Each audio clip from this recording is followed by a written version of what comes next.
하나님 말씀 봅니다. 신약 성경 누가복음 3장입니다. 91페이지입니다. 15절에서 22절까지 한 절씩 교독합니다. 백성들이 바라고 기다림으로 모든 사람들이 요한을 혹 그리스도신가 심중에 생각하니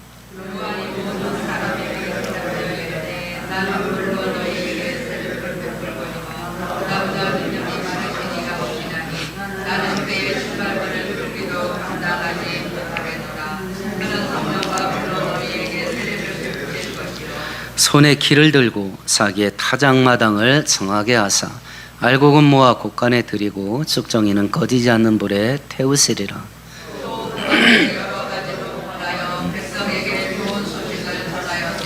분봉왕 헤롯은 그의 동생의 아내 헤로디아의 일과 또 자기가 행한 모든 악한 일로 말미암아 요한에게 책망을 받고 백성이 다 세례를 받을세 예수도 세례를 받으시고 기도하실 때에 하늘이 열리며 성령이 비둘기 같이 정체로 우리의 위에 방임하시더니 하늘로부터 소리가 나기를 너는 내 사랑하는 아들이라 내가 너를 기뻐하노라 하시니라. 아멘. 아멘. 구원자 되신 예수님의 길을 미리 준비하기 위해서 하나님이 보내신 세례 요한이 광야에서 이제 백성들에게 세례를 줍니다. 그리고 죄를 책망하는 일을 하는데요. 모든 사람들에게 아브라함의 후손으로 태어나서 하나님의 백성이라는 선민 의식을 갖고 있는 유대인들조차도 죄를 용서함 받아야 된다라고 하는 것을 깨닫게 하는 세례예요. 그 세례 자체가 죄를 용서해 주는 게 아닙니다. 세례를 받으면서 나는 죄를 씻김 받아야 될 죄인이야, 요걸 알게 하는 세례를 베풉니다. 그리고 나서 그 죄를 용서해 주실 분이 곧 온다, 이걸 백성들에게 이야기를 합니다.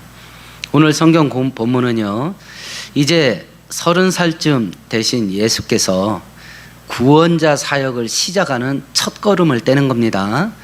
가수로 치면 오늘 데뷔하는 거예요. 예수님이 세례 요한에게 세례를 받는데, 성경은 우리들에게 세례 요한에게 예수님의 세례를 받는 이유가 뭔지, 그리고 세례를 받으실 때 어떤 일들이 발생했는지 하는 것을 오늘 본문이 기록하고 있는데요.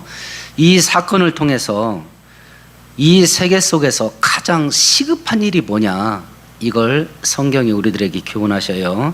두 번째는 우리들이 어떻게 해야 하나님을 기쁘시게 할 수 있겠냐, 이걸 말씀하시는 것이 오늘 본문입니다. 그러면 세상에 가장 중요한 근원적인 문제가 뭔가 하는 것을 먼저 보십시다. 지금 세상에서 가장 중요한 문제가 뭐예요? 미국의 가장 중요한 문제, 우리나라의 가장 중요한 문제, 세계 모든 나라의 가장 중요한 문제, 경제 문제입니다. 먹고 사는 문제예요. 그거와 직결되는 게 돈 문제입니다. 그러면 경제 문제를 해결하는 거, 돈 문제 해결하는 거, 먹고 사는 문제 해결하는 것이 가장 중요한 문제인가? 아마도 이 자리에 앉아있는 저를 포함해서 우리 모두는 바로 이 문제를 해결하는 활동을 하는 일에 자기의 활동력의 80, 90%는 사용할 겁니다. 눈 뜨고 있는 동안 뭔가 움직일 거 아니야. 그 움직이는 행동의 80, 90%는 먹고 사는 문제와 연관될 거라고 봐요. 광야에서 낙타 가죽을 입고 메뚜기를 잡아먹고 석청을, 야생 꿀을 먹으면서 세례 요한이 7절에 보니까 독사의 자식들아 라고 하면서 죄와 불순종 가운데 거하는 자들의 죄를 책망을 합니다. 근데 사람들이 15절에 보니까 이 세례 요한이 그리스도인가?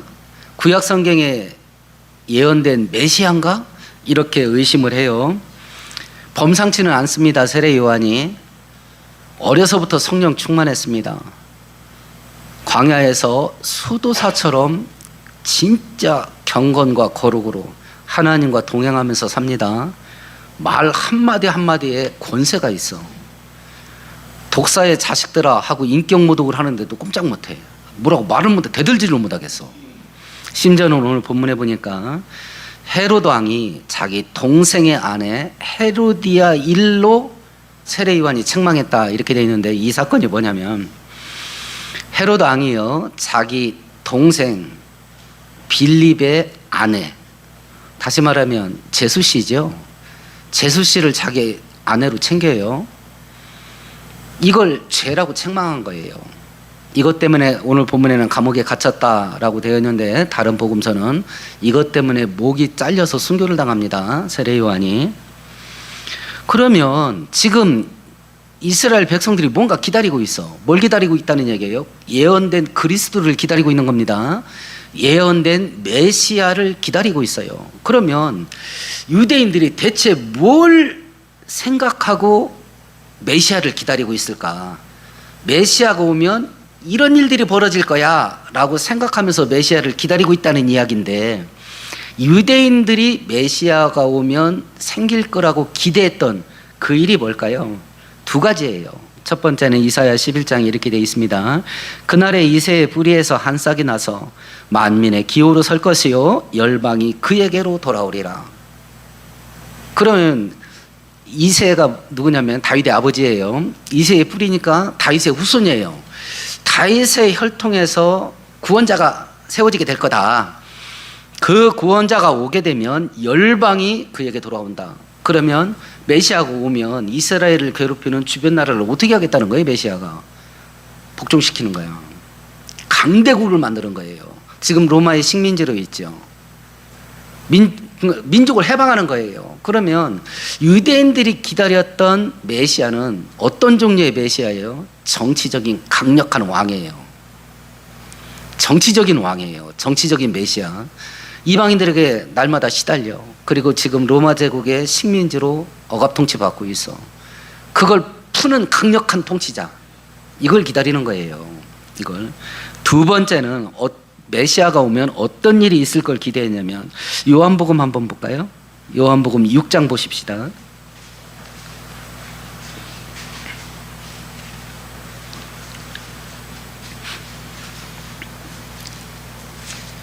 (15절) 같이 읽습니다. 그러므로 예수께서 저희가 와서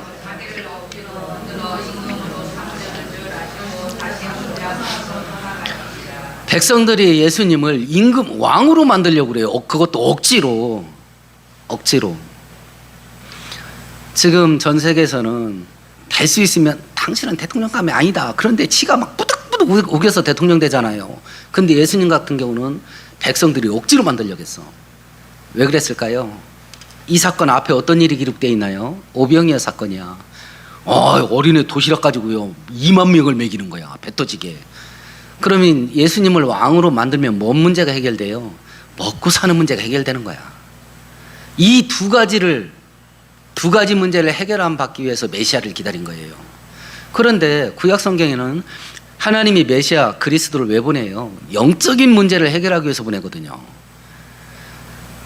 그리스도 메시아가 이 땅에 오면 해결할 문제가 뭐냐면 영적인 문제를 해결하는 거야. 근데 백성들은 어떤 문제를 해결해 주기를 기다렸냐면 정치적인 강력한 왕, 먹고 사는 문제를 해결해 줄 왕, 이런 일을 해결할 메시아를 지금 기다리고 있는 거예요. 지금 전 세계인들이 어떤 사람, 어떤 정치인들을 원해요? 똑같아. 지금 전 세계인들이 자기 나라 대통령으로 원하는 대통령이 누구예요? 똑같아요. 이 나라를 강대국으로 만들어주고 먹고 사는 문제를 해결해 줄 정치 지도자를 원해요. 러시아의 푸틴, 지금 러시아 조만간에 망할 겁니다. 벌써 100만 명 이상 죽었다 그래요. 그리고 경제가 폭망했어요. 군수 사람에 몰빵을 하기 때문에. 그런데 러시아 바깥에서는 푸틴이 지금 러시아를 망하게 하고 있다는 거 다 알아요. 러시아 안에서 인기 투표하면 푸틴 인기가 어떻게 될 것 같아요? 압도적이야. 왜 그러냐? 러시아를 강하게 만들어줄 사람은 저 사람밖에 없다 생각한대요. 러시아인이. 그래서 푸틴을 지지하는 거야. 전 세계에서 가장 선진화됐고 가장 민주화된 나라라고 사람들이 생각하는 미국이란 나라에서 트럼프라는 사람이 대통령이 됐어요. 미국 사람들이 트럼프 같은 사람을 왜 대통령 뽑아줬을까요? 똑같아. 미국을 다시 위대하게, 미국을 가장 강력한 나라, 누구도 덤비지 못하게, 특히 중국이죠. 먹고 사는 문제를 해결해 줄 자로 트럼프를 선택을 한 거예요. 우리나라 이재명 대통령을 왜 선택했을까요? 똑같아. 똑같아. 진짜 일 잘하고 능력 있는 정치인이 지도자로 세워지게 되면 우리의 문제가 해결되는가? 정말 그러는가? 중국에서 가장 혼란스러웠던 역사 기간이 있었어요. 춘추 전국시대입니다. 그 시대 때 활동했던 철학자가 공자와 노자예요. 그 노자가 도덕경 3장에서 이 시대가 왜 이렇게 혼란하냐 이걸 설명을 하면서 사부지자 불감 위하라 이 말을 해요. 소위 똑똑하다고 생각하는 사람들이 과감하게 일을 저지르지 못하게 해라. 똑똑한 사람들이 용감하게 일을 저질러 가지고 세상이 이렇게 혼란하다 이렇게 분석했거든요. 지금 이 시대는요, 우리들은 힘없고 돈 없어가지고요, 우리는 말질을 해도 우리 집안 하나 뽀개는 것밖에 못해. 자기 인생 하나 뒤집어 엎어버리는 일밖에 못한다니까. 우리는 말썽을 피워도. 근데 대통령이 말질하면요, 나라가 망하는 거야. 그런데 소위 똑똑하다고 생각하는 사람들은 자기가 생각하는 일을 용감하게 해버려. 그러니까 나라가 이렇게 망하는 거다. 근데 백성들이 원해. 강력한 통치자, 일 잘하는 통치자를 원해. 근데 본인한테 그런 역량이 없어. 그런 감이 안 돼. 그럼 어떻게 해야 되겠어요? 국민들 앞에서 그런 것이 있는 것처럼 포장을 해야 될 거 아니야. 그러니까 백성들은 선전선동에 노란한다. 속을 모르니까 노란한다. 그게 지금 이 결과 아니냐. 이 결과 아니냐. 똑똑하고 강한 능력 있는 지도자가 세워지게 되면 진짜 중요한 문제들을 해결 안 받을 수 있겠는가? 아니다. 역사를 봐라. 더 혼란 속에 빠지지 않는가? 그러면 이 땅의 인생들이요, 가장 중요한 문제가 뭐냐라고 했을 때 경제 문제, 돈 문제, 먹고 사는 문제다. 이렇게 해서 거기에 몰빵을 하는데요. 그러면 하나님께서 보시기에 가장 시급하고 중대한 문제는 뭘까요, 대체? 그게 7절과 8절이에요. 같이 읽어보십시다. 요한이 세례를 받으러 나오는 무리에게 이르되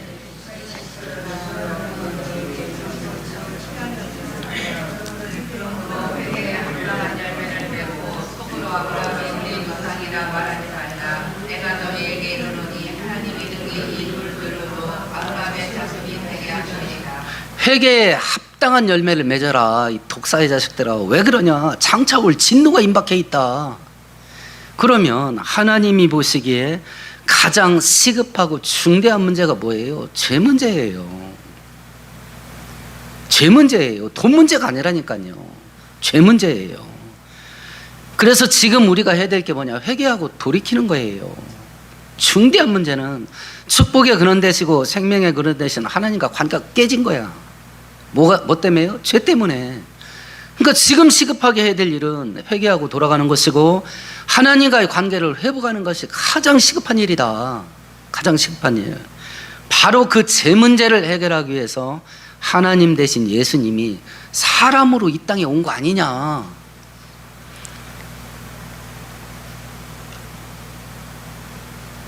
로마서 3장에서 이야기를 합니다. 모든 사람이 죄를 범하였음에 하나님의 영광에 이르지를 못하더라. 하나님과 관계를 깨트린다. 단절되게 만든다, 죄가. 그리고 죄는 반드시 심판을 불러온다. 히브리서 9장에 한 번 죽는 것은 정해진 것이요 그 이후에는 심판을 받으리라.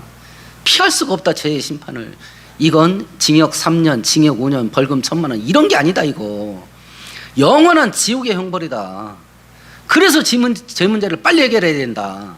이게 성경이 우리들에게 말씀하는 거예요. 과거에 살았던 모든 인간, 지금 현 시대에 살고 있는 모든 인간, 미래에 살게 될 모든 인간에게 가장 중요한 건 죄 문제다. 이걸 지금 성경이 말씀하셔요. 그런 이 문제를 해결하기 위해서 하나님 대신 예수님이 사람으로 이 땅에 오셔서 제 문제를 해결하는 첫걸음을 띄는 겁니다. 오늘 구원자 사역을 시작하는 첫날이에요. 그걸 무엇을 하면서 시작을 하냐면 세례 요한에게 세례 받으면서 시작을 해요. 그러면 이 세례의 의미가 뭐고 이 세례 받을 때 어떤 일이 벌어지는가 한번 보십시다. 3장 3절을 한번 같이 읽어봅니다. 요한이 요단강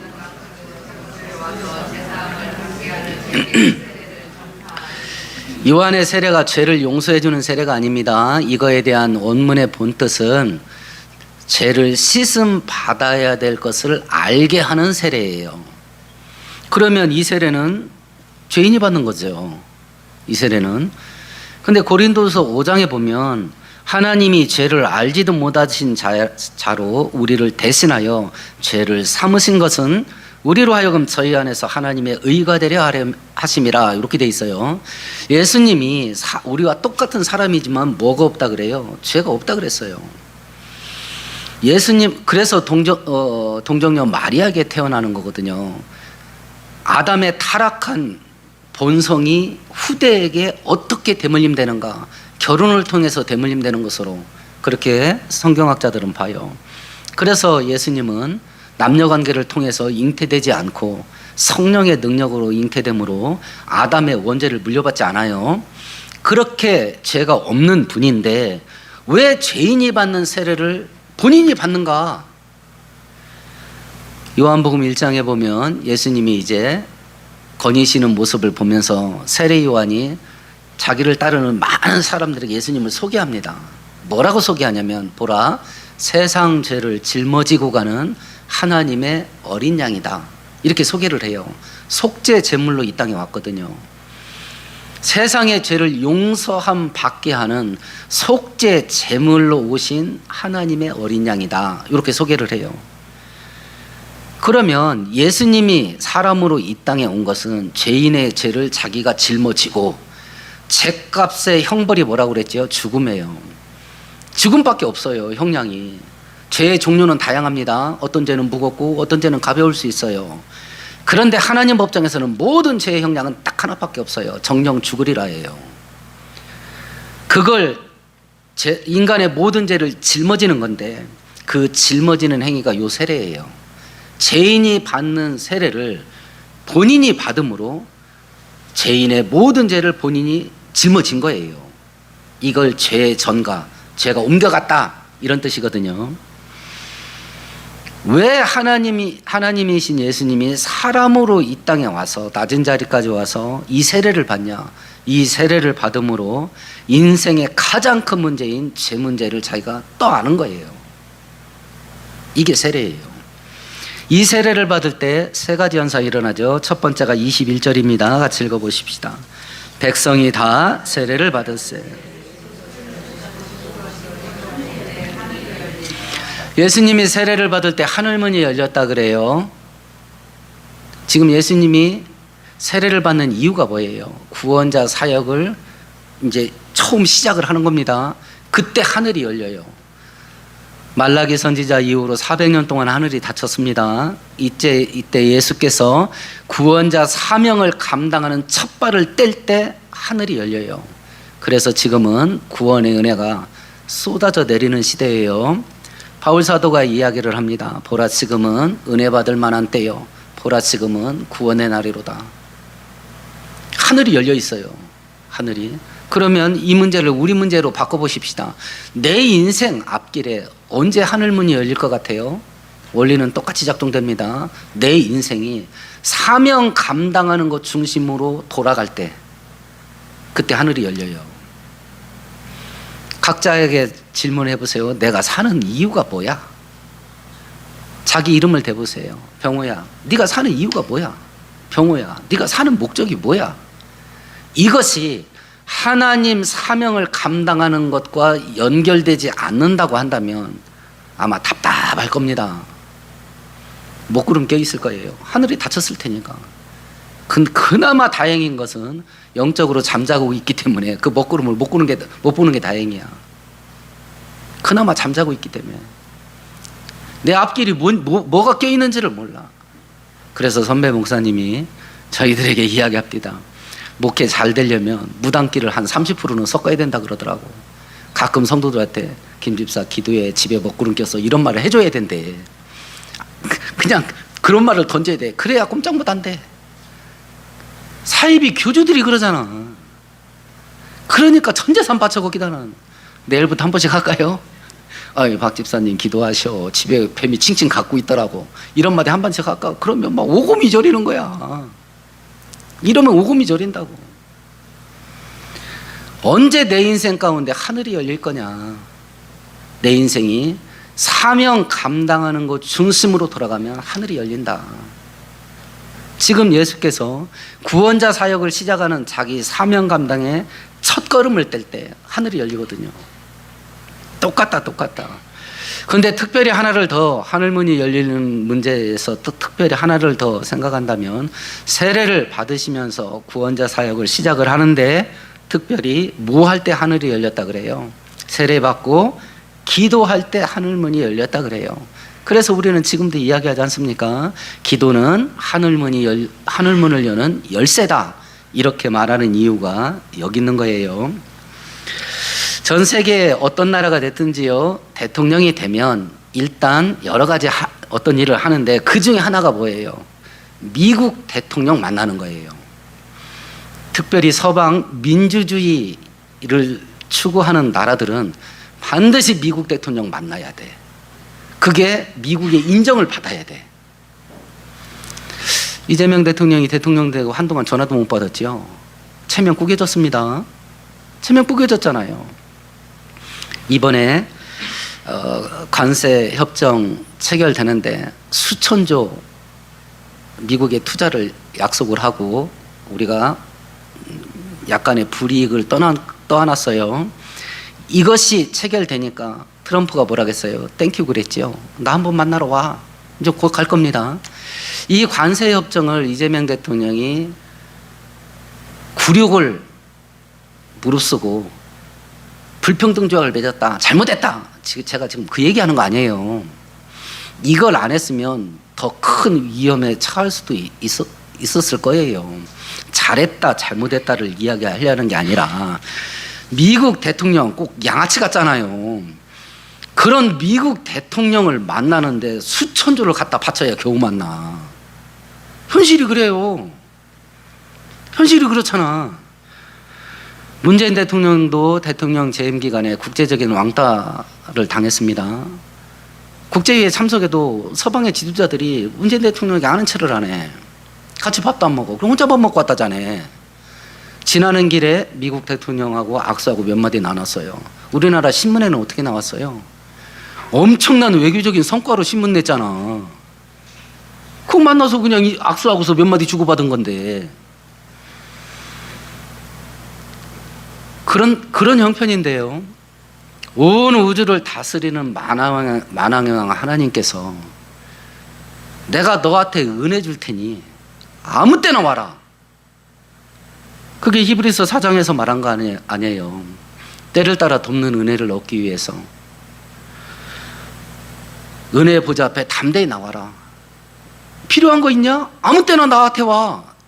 이걸 특혜라고 생각지도 않아. 미국 대통령 하나 만나는데도 몇천 조를 갖다 바쳐야 돼.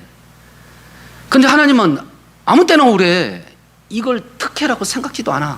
심지어는 굳이 만나려고도 안 해. 이게 현대 기독교인이다, 이게. 그러냐, 하늘문이 열리겠냐, 이게. 하나님이 우리들에게 준 기도라는 것은 종교적인 의무가 아니다. 이건 특혜로 준 거다, 특혜로. 근데 기독교인들이 특혜라고 생각지도 않는다. 지금 눈에 보이지 않는 하나님, 우리를 어떻게 만나는가? 기도를 통해서 만납니다. 예배를 통해서 만나고 성경을 읽을 때 만나요. 근데 그걸 특혜라고 생각지도 않는다. 그리고 그닥 만나고 싶은 생각도 없다.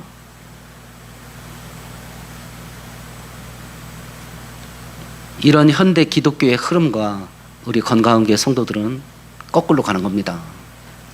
하나님 만나는 일에 힘을 써요. 구약 성경에 예언하십니다.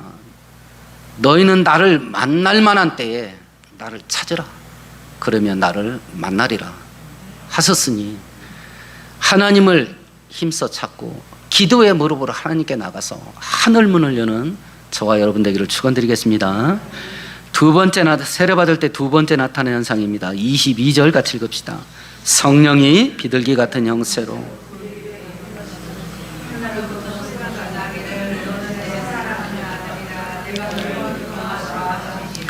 성령께서 비둘기 같은 모습으로 예수님 머리 위에 쏟아져 내립니다. 성령 충만 받았다는 이야기지요.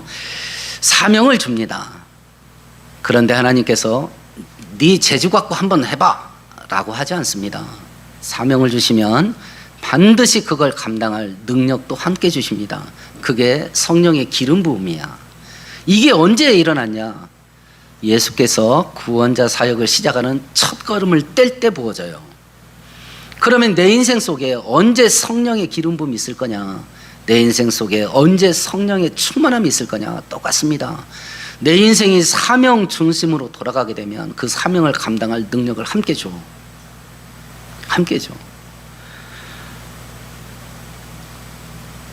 사도행전 2장은요, 교회가 시작하는 첫걸음을 떼는 사건으로 봐요. 오순절 마가다락방에 120명 제자들에게 성령이 불같이 쏟아진 그날부터 교회가 시작된 걸로 우리 성경학자들은 봐요. 그날부터. 왜 그러냐면 성령 받기 전에는 바깥에 나가지 말라고 했거든요. 내가 모종의 무엇인가 활동을 하고 어떤 목표를 세우고 그것을 달성하기 위해서 힘을 쓰면서 산다. 그 이유가 뭐냐? 그 이유가 그것이 하나님이 원하시는 사명 감당하는 그 일이냐? 아니면 부자 되고 성공하고 그거에서 잘 먹고 편하게 살고 즐기면서 사는 것이 목적이냐? 이거에 따라 달라진다. 이거에 따라. 예수께서 세례를 받고 나오신 세 번째 현상입니다. 22절을 다시 한번 읽읍시다. 성령이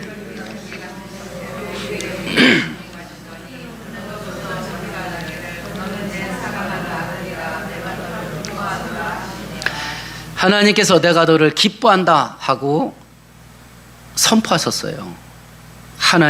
하나님께서 친히 내가 너를 기뻐한다. 언제예요? 사명의 길을 걸어가는 첫 걸음을 떼던 그때에. 그러면 이것을 내 문제로 바꿔보는 겁니다. 언제 하나님께서 나를 기뻐할 거냐? 라고 하는 문제예요. 무엇을 해야 하나님이 나를 기뻐할 거냐? 이 문제입니다. 솔로몬이 열왕기상 3장에 보면 왕이 되고 1천 번제를 드립니다. 그때 하나님께서 밤에 꿈에 나타나셔서 네 소원을 하나 말해봐 이럽니다. 그때 솔로몬이 뭘 요구를 하냐면 주께서 나를 왕으로 세워주셨는데 나는 어린아이입니다. 이 많은 백성들을 내가 어찌 다스리겠습니까? 저에게 지혜를 주셔서 재판을 잘할 수 있게 해주십시오. 그러니까 하나님께서 세 가지를 약속했어요. 첫 번째, 그 어떤 나라도 보다도 강한 나라 만들어주마. 두 번째, 돈이 쌓을 것이 없도록 쏟아부어주마. 세 번째, 장수의 복도 주마. 지혜는 당연히 받는 것이고 생각지도 않던 세 가지 축복을 보너스로 더 받아요. 자, 그러면 지금부터 우리 기도 제목을 뭘로 삼아야 될까요? 다 때려치고 지혜 구하는 거야. 그럼 나머지 세 개가 그냥 올 거니까. 이게 소위 말하는 잔머리 굴리는 거야. 이게 소위 말하는 잔머리 굴리는 거야. 솔로몬이 지혜를 구한 이유가 있어요. 그 이유가 뭐예요? 하나님이 자기를 왕으로 삼아줬잖아. 왕의 사명을 감당할 때 하려고 지혜를 달라고 한 거예요. 그러니까 나머지도 더 준 거야. 지혜를 구한 건 왕의 사명을 감당하려고 지혜를 달라고 했던 거예요. 그러니까 보너스를 더 준 것이고, 우리 인생을 사명 중심, 하나님 중심으로 바꾸면 먹을 거 마실 거 입을 거 가지고 염려하지 마라. 먼저 그의 나라와 의를 구해라. 그러면 이런 것들은 내가 더 주마. 이거예요. 만일 내가, 우리 성경 한 구절 볼까요? 야고보서 4장 한번 보십시다. 신약 성경 374페이지입니다.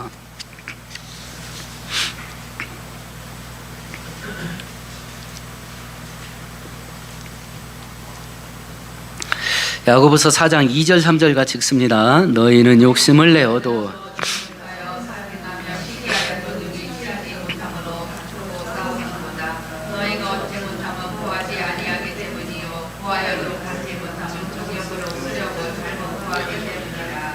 지혜를 구하는데 이런 잔머리, 솔로몬이 지혜 구해가지고 다른 것도 3개나 보너스로 더 받았다.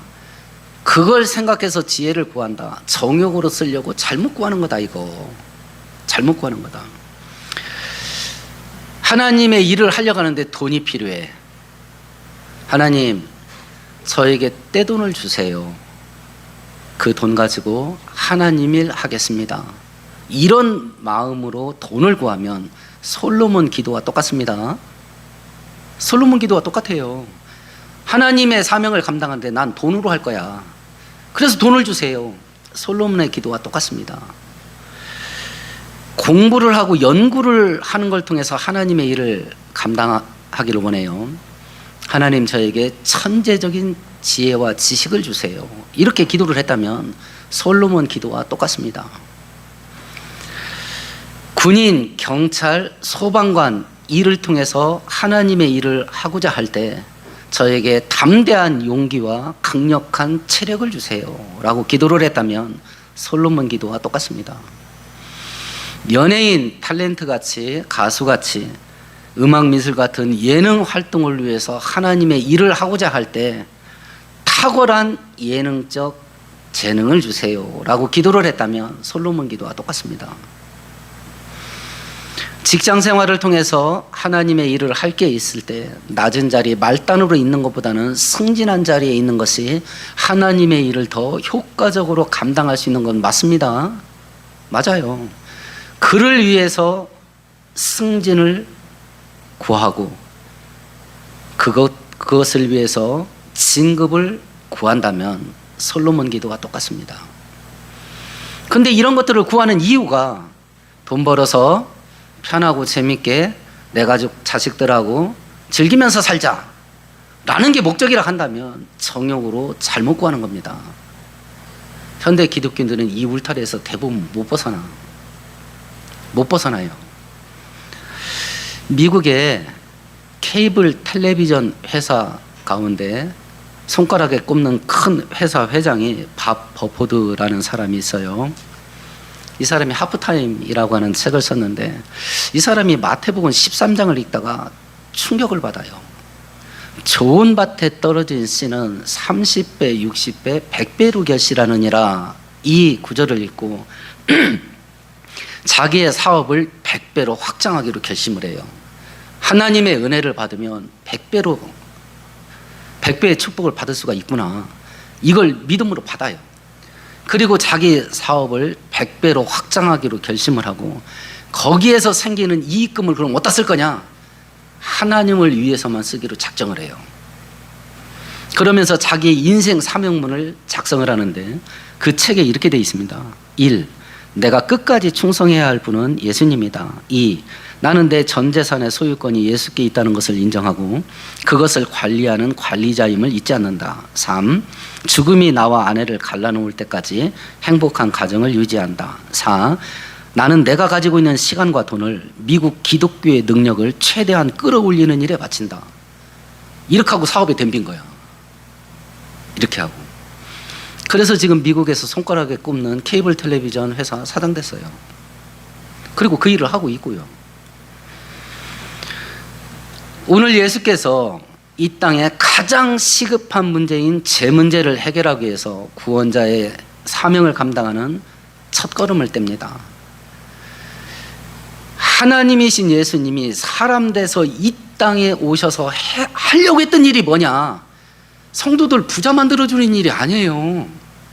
성도들 성공시키고 출세시키는 게 아니었다니까요.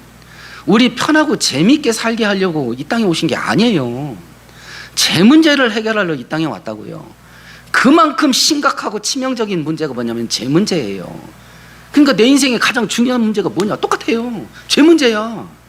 그 죄 때문에 하나님과 나 사이의 관계가 단절된 것이 가장 심각한 문제예요. 그러면 나도 이 문제를 가장 심각한 문제로 인식하고 있는가? 이거예요.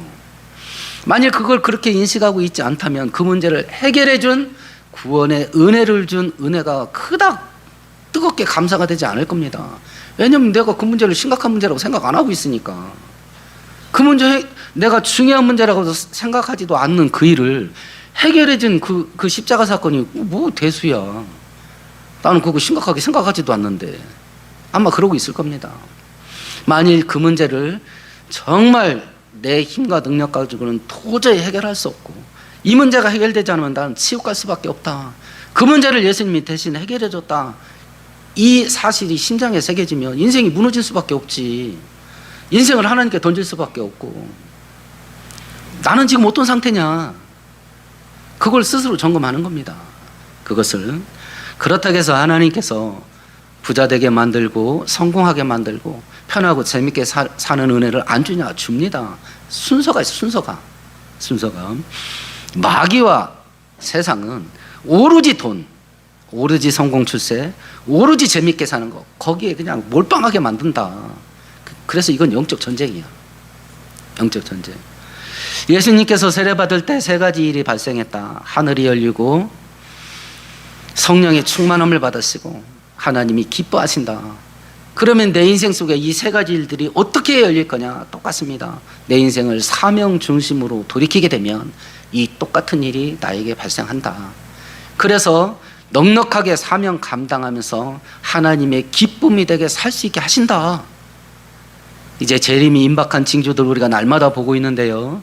이 마지막 때에 우리의 삶이 하나님 중심, 사명 중심으로 돌아갈 수 있는 은혜가 있기를 축원드리겠습니다.